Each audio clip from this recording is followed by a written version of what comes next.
Hello everyone, welcome back to my channel Shreyas lifestyle nursing. আশা করি তোমরা সবাই ভালো আছো। তো আজকের ভিডিওর টপিকটা কি সেটা তো তোমরা টাইটেল আর থাম্বনেল দেখে বুঝতে পেরেই গেছো। আজকে মেনলি তোমাদেরকে যেটা নিয়ে বলবো সেটা কিন্তু যারা 2024-এ এন্ট্রান্স দেওয়ার পর ট্রেনিং করছো, বা যারা সেকেন্ড ইয়ার বা যারা থার্ড ইয়ার বা পরবর্তীকালে এন্ট্রান্স দিয়ে যারা ট্রেনিংয়ে যাবে, সকলের কাছেই কিন্তু হেল্পফুল হবে। এই ভিডিওটা করার পিছনে কারণটা কি সেটা আগে তোমাদেরকে বলে দিই। তো কিছুদিন আগেই আমি প্রচুর প্রচুর কমেন্ট পাচ্ছিলাম এই বিষয়ে যে দিদি আমরা ট্রেনিং করছি কিন্তু কিছুতেই পড়াশোনাটাকে ম্যানেজ করে উঠতে পারছি না, যেহেতু ডিউটি থাকছে, তারপরে হচ্ছে এত কাজ, অ্যাসাইনমেন্ট, সমস্ত কিছুর মধ্যে আমরা পড়াশোনাটাকে কিন্তু কিছুতেই কভার করে উঠতে পারছি না। তো এই পরিস্থিতিতে দাঁড়িয়ে যেহেতু নার্সিংয়ে ভালো রেজাল্ট করাটা এখন খুব খুব জরুরি, তো এই সিচুয়েশনে দাঁড়িয়ে আমরা কিভাবে কি করব, মানে কিভাবে পড়াশোনা করলে আমরা ভালো রেজাল্টটা কিন্তু করতে পারবো, তো এইটা নিয়ে তুমি আমাদেরকে প্লিজ বলে দাও। তো এটা নিয়ে আমি প্রচুর কমেন্ট পেয়েছি।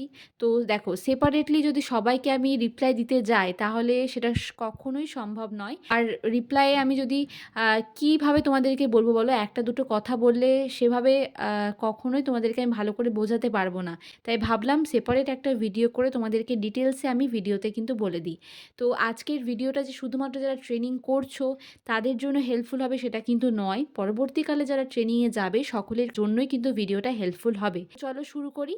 তো প্রথমেই বলি যে নার্সিংয়ে যেহেতু এখন তোমরা জানো যে ভালো রেজাল্ট করাটা কিন্তু অত্যন্ত জরুরি। কম্পিটিশান প্রচুর প্রচুর হার্ড, আর এই কম্পিটিশানের যে পরিস্থিতি, এই পরিস্থিতিতে দাঁড়িয়ে তুমি যদি সরকারি চাকরি পেতে চাও তাহলে কিন্তু ভালো রেজাল্ট কিন্তু অত্যন্ত জরুরি একটা বিষয়। আর অনেকেই বলতে পারো যে আমরা তো এন্ট্রান্স দেওয়ার পর ট্রেনিংয়ে যাচ্ছি, তাহলে তো হচ্ছে গভর্নমেন্ট থেকে ট্রেনিং করছি, তাহলে আর রেজাল্টের কি হবে, যেমন তেমন করে ট্রেনিংটা কমপ্লিট করে চলে আসবো তাহলেই তো চাকরি পেয়ে যাব। তো তা কিন্তু একদমই নয়। তুমি গভর্নমেন্ট থেকে ট্রেনিং করো আর প্রাইভেট থেকে ট্রেনিং করো, এন্ট্রান্স দিয়ে তুমি ট্রেনিংয়ে ঢুকছো মানে যে তোমার চাকরি একদম কনফার্ম, এটা কিন্তু একদমই নয়। আরও অনেকে জিজ্ঞাসা করতে পারে বা বলতে পারে এটা, যে হচ্ছে যে আমরা তো এএনএম ট্রেনিং করছি, আমাদের জব তো কনফার্ম, তাহলে আর আমাদের এত ভালো রেজাল্ট করে কি হবে। তো দেখো, হ্যাঁ, এএনএমের জন্য হয়তো জবটা কনফার্ম, সেটা নিয়ে কোনো কথা নেই, কিন্তু নিজের ডিস্ট্রিক্টে বর্তমানে জব পাওয়ার জন্য কিন্তু এএনএমের ক্ষেত্রেও এখন কিন্তু রেজাল্টটা অত্যন্ত জরুরি। তাই যে ট্রেনিংটাই করছো না কেন সেটাই হচ্ছে ভালো করে করো, ভালো রেজাল্ট নিয়ে কমপ্লিট করো। যারা পরবর্তীকালে ট্রেনিংয়ে যাবে তাদেরকেও বলবো, যারাই যে ট্রেনিংটা পাও না কেন বা করো না কেন সেটাতেও কিন্তু চেষ্টা করবে ভালোভাবে ট্রেনিংটা কমপ্লিট করা। তো যাই হোক, অনেক কথা বললাম, এবার যে মেন টপিক সেটাতে আসা যাক, যে নার্সিংয়ে বর্তমানে দাঁড়িয়ে তোমরা কিভাবে সমস্ত কিছুটাকে ম্যানেজ করবে আর কিভাবে হচ্ছে ভালো রেজাল্ট করবে, এটা নিয়ে তোমাদেরকে এবার বলি। তো দেখো, আমরা কি হয়, প্রত্যেকটা আমরা স্টুডেন্টই কিন্তু নর্মাল স্কুল লাইফ ক্রস করার পরে যখন আমরা হচ্ছে নার্সিং লাইফে যাই তখন কিন্তু এতটা প্রেশার এসে পড়ে, তখন মনে হয় যে ধুর ভালো লাগছে না, ছেড়ে চলে যাব, এই আমার দ্বারা হবে না, এটাই কিন্তু মাথার মধ্যে ঘুরতে থাকে। এবং এত কিছুর মধ্যেখানে এত অ্যাসাইনমেন্ট, এত ক্লাসের চাপ, তারপর ডিউটি, সমস্ত কিছুর মধ্যেখানে কিন্তু পড়াশোনার জন্য সত্যি সময় একদমই পাওয়া যায় না। তো এইটা যে শুধুমাত্র তোমরা ফেস করছো তা নয়, প্রত্যেকটা নার্সিং স্টুডেন্ট এটা ফেস করে। আমরাও এই জিনিসটা ফেস করেছি। আমাদেরও কিন্তু ওই ক্লাস করে আসার পর, সারাদিন ওই ডিউটি করে আসার পর কিন্তু একদমই আর ইচ্ছে হতো না যে বইটা খুলে বসি, কিন্তু কিছু করার নেই। এইভাবেই কিন্তু তোমাকে কিন্তু টাইম কিন্তু বার করতে হবে। প্রথম এখন যারা ট্রেনিংয়ে সবেমাত্র ফার্স্ট ইয়ার তাদের জন্য বলছি, ডিউটি তো এখনও শুরু হয়নি, বা কোনো এনটিএসে হয়তো ডিউটি শুরু হয়ে গিয়েছে। তো এই সময়টা কিন্তু সবথেকে ভালো সময় পড়াশোনা করার জন্য, কারণ পরবর্তীকালে যখন ডিউটি শুরু হয়ে যাবে আরও অ্যাসাইনমেন্টের চাপ পড়বে, আরও প্রচুর কেস প্রেজেন্টেশন, কেস স্টাডি আরও অনেক থাকে। তো সেইগুলো যখন আরও চাপ পড়ে যাবে তখন কিন্তু সেই সময়টাও আর হাতে পাবে না। তো সেই জন্যই বলছি যে এখন যেহেতু সময়টা পাচ্ছ, চেষ্টা করো কাজে লাগিয়ে সময়টায় কিন্তু পড়াশোনাটা করার। আর তোমাদেরকে আরেকটা কথা বলি, যে নার্সিংয়ে ভালো রেজাল্ট তোমরা কিভাবে করবে তার কিছু ট্রিক্স তোমাদেরকে আমি বলে দিচ্ছি।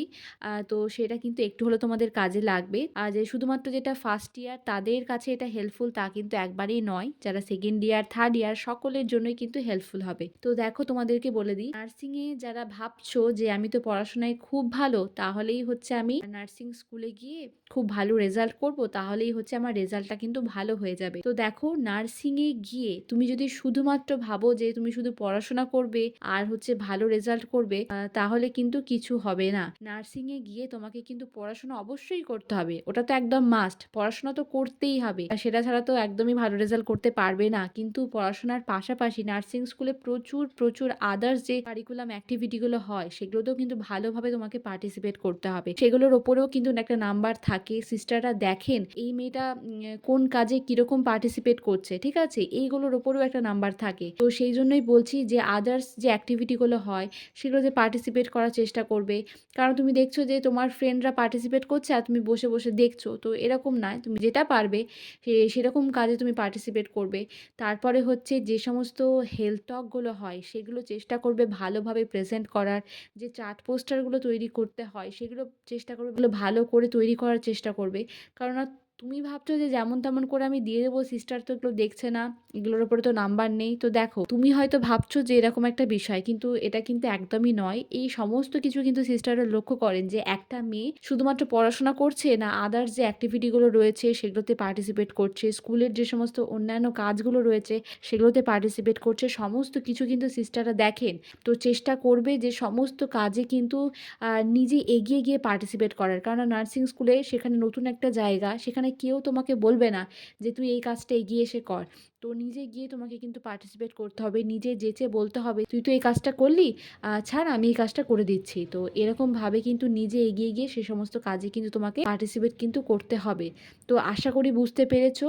আর এই সমস্ত কাজে পার্টিসিপেট করবে বলে যে পড়াশোনা করবে না এটা কিন্তু ভেবো না, যে এই সমস্ত কাজে পার্টিসিপেট করলাম আর নাচ গান করছি মানেই যে আমাকে একদম ঝুড়ি ঝুড়ি আমি নাম্বার পেয়ে যাব, ভালো রেজাল্ট হয়ে যাবে, এটা কিন্তু একদমই নয়। পড়াশোনা অবশ্যই করতে হবে, সেটা মাস্ট। কারণ নিজে ভালো রেজাল্ট করতে গেলে নিজেকে খাটতে হবে, নিজেকে পড়াশোনা করতে হবে। নিজে অবশ্যই ভালোভাবে পড়াশোনা করবে আর চেষ্টা করবে আদার্স যে অ্যাক্টিভিটিগুলো হয় বা আদার্স যে কাজগুলো হয়, কেস প্রেজেন্টেশন বলো, সেগুলো ভালোভাবে প্রেজেন্ট করার চেষ্টা করবে, বা হেলথ টকগুলো হয় সেগুলো ভালোভাবে প্রেজেন্ট করার চেষ্টা করবে। আর নার্সিং স্কুলে গিয়ে সবাইকে তো রেসপেক্ট করতেই হবে, তোমরা তো জানো যারা এখন ফার্স্ট ইয়ার তারা তো জানো যে কতটা জরুরি সেটা। সিনিয়রদেরকে অবশ্যই রেসপেক্ট করতে হবে, আর সিস্টার ম্যাডাম সে তাদেরকে তো রেসপেক্ট করতে হবে, সেটা তো মাস্ট, কিন্তু সিনিয়রদেরকেও কিন্তু রেসপেক্ট করে কিন্তু চলতে হবে।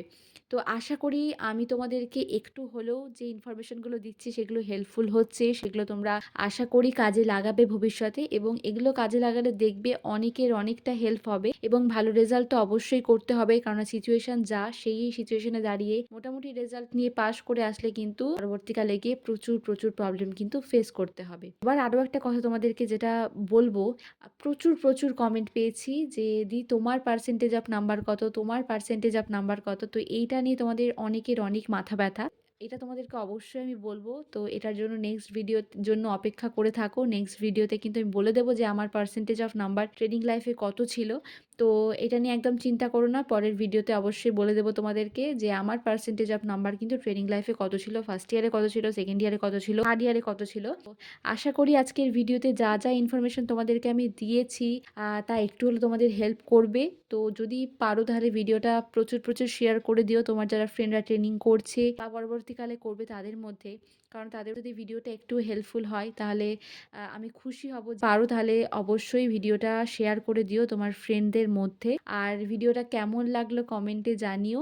আর যদি কোনো ডাউট থাকে, কোনো কোয়ারি থাকে, বা তোমাদের কোনো কিছু জানার থাকে পড়াশোনা রিলেটেড বলো বা আদার্স কোনো অ্যাসাইনমেন্ট রিলেটেড বলো, বা আদার্স যদি নার্সিং রিলেটেড তোমাদের কোনো কিছু জানার থাকে, আমাকে অবশ্যই কমেন্ট সেকশনে তোমরা কমেন্টে জিজ্ঞাসা করবে। যদি আমি জেনে থাকি আমি অবশ্যই চেষ্টা করবো তোমাদের কমেন্টে রিপ্লাই দেওয়ার। পরের যে ভিডিওটা আমি পোস্ট করব ভেবেছি, সেই ভিডিওতে তোমাদেরকে থিওরি এক্সামে তোমরা কিভাবে অ্যাপিয়ার করলে বা কিভাবে এক্সাম দিলে তোমরা ভালো মার্কস তুলতে পারবে, কোন কোন বিষয়গুলো কভার করলে তোমাদের মার্কস তোলার যে স্কোপ সেটা আরও বেড়ে যাবে, আর যে প্র্যাকটিক্যাল এক্সাম হয় সেই প্র্যাকটিক্যাল এক্সামের জন্য নিজেকে কিভাবে প্রিপেয়ার করবে, কিভাবে ভালোভাবে এক্সাম দিলে তোমরা ভালো মার্কস তুলতে পারবে, এইটা নিয়ে ভেবেছি ডিটেলসে একটা ভিডিও দেব।